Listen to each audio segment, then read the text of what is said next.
చింకీ ఏనుగు మరియు మాయా విత్తనం. ఒక చిన్న అడవిలో చింకీ అనే ఒక అందమైన ఏనుగు ఉండేది. అది ఎప్పుడూ ఇతరులకు సహాయం చేసేది. ఒకరోజు దానికి నది ఒడ్డున మెరుస్తున్న ఒక విత్తనం కనిపించింది. అప్పుడు ఒక ముసలి పక్షి, "దీన్ని ప్రేమతో నాటు, దీనికి మాయాశక్తి ఉంది" అని చెప్పింది.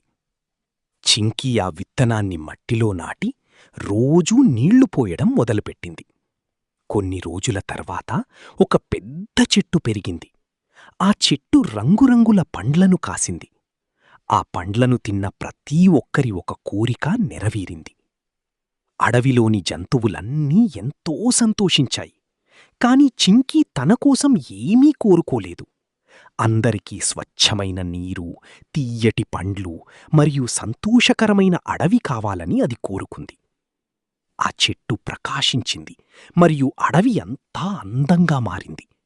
జంతువులన్నీ ఇతరులను సంతోషపెట్టడంలోని నిజమైన ఆనందం ఉంది అని చెప్పుకున్నాయి.